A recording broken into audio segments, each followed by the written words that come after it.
Hi. Still looking for things, aren't we? Thanks. Rock with Tig Notaro. Whoops. Tig Notaro. I love things that are live. All the crazy things happen. But thanks for joining us. This is Dee Dee Jones, Money Mastery with Dee Dee and Innovative Financial. Today, our topic is stimulus payments. And if you haven't gotten all of yours, what to do about it. Now, it's getting really complicated because we've had 3 rounds of stimulus. The one back kind of May, $1,200 per person. We're going to stick with per person because it gets complicated quickly. The one that happened in January for about $600 per person, and the one that just recently happened that was set at $1,400 per person.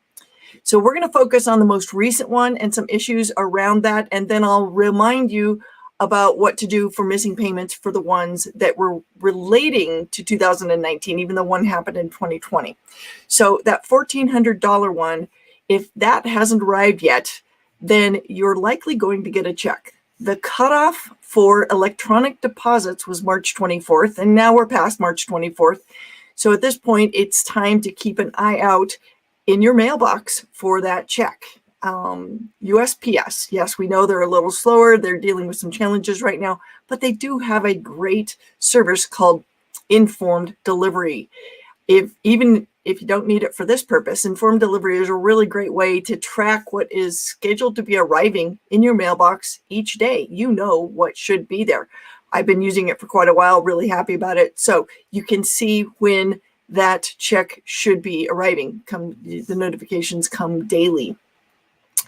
Let's go back though. If you filed your tax return earlier in the season, pretty much well before March 24th, and you requested direct deposit, there might be an issue with the direct deposit of your stimulus check. Go look at that tax return, double check your banking information. If it is in any way incorrect, missing data, transpositions, that kind of thing, the deposit may have been attempted and reversed. And you can, there are a variety of ways we can solve for that. Track your 2020 returns. See if it was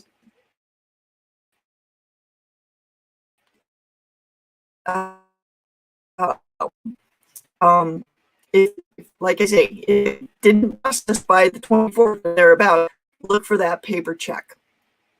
Now, if you are in the paper check category, then you need to make sure they have your correct address on file.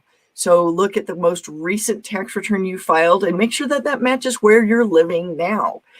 If the IRS is going to follow up any payment they've made to you with a confirmation letter. And at this point, if you've been receiving stimulus money, you'll recognize it. You've got one early last summer, probably got one in January, and there'll be another one coming out related to this $1,400 check. Save those confirmation letters. Anytime that there's a shortfall or a no-show of money, those letters are going to be critical to getting the situation taken care of.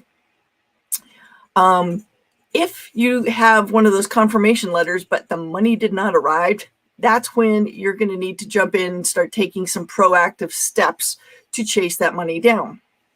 The IRS has a Track My Money tool that I would start with right away to say, where's the money I should have gotten? But if you've already got that letter, but the money didn't show up, they actually have something called filing a stimulus check payment trace. And that is, you can either do it via telephone number or via a form. And I'll get that to you here just a second. I love it when I lose my place. So the form number is 3911. You can fill that out and mail it in, or you can actually call. They have a special hotline for folks who didn't get their stimulus payments. Now, general problems, don't use this, but if you have a letter in hand, but the money didn't arrive, this is a special number for you. It's 1-800-919-9835. You can call that number and establish a payment trace. Now, different things can come of it. They can discover that they sent a check and it was cashed.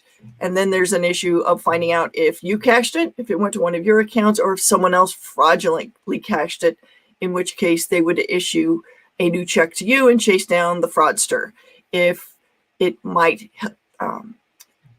will help you figure out if the money was attempted deposit into the wrong account.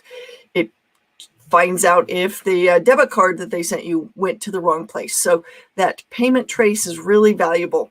But you can only do it if you've got the letter in hand that says you should have gotten the money, but you haven't gotten it. So let's talk about some other situations. Maybe you got, so again, we're talking the $1,400 that recently happened.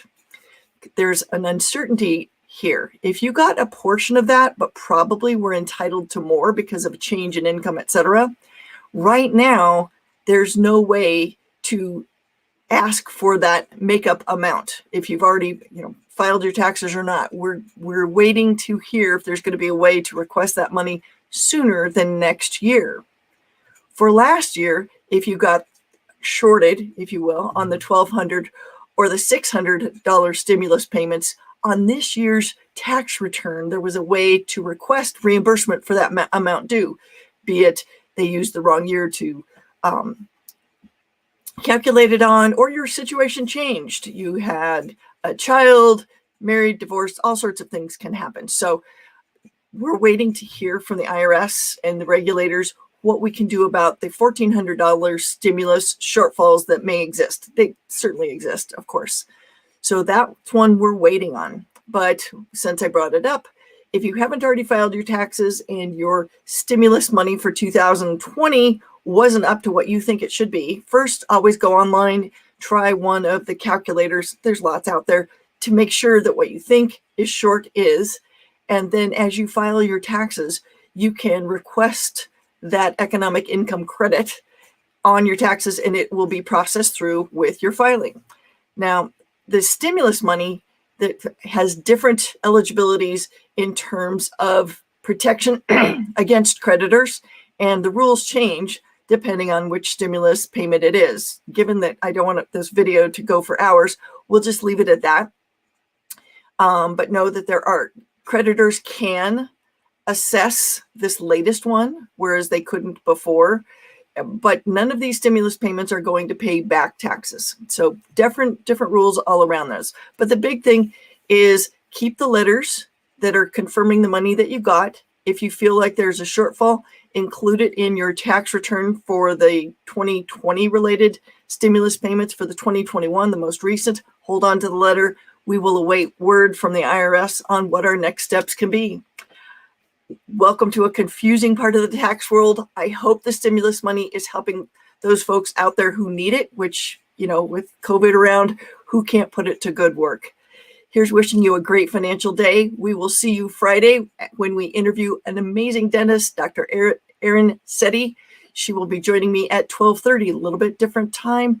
We will see you all then. Thanks.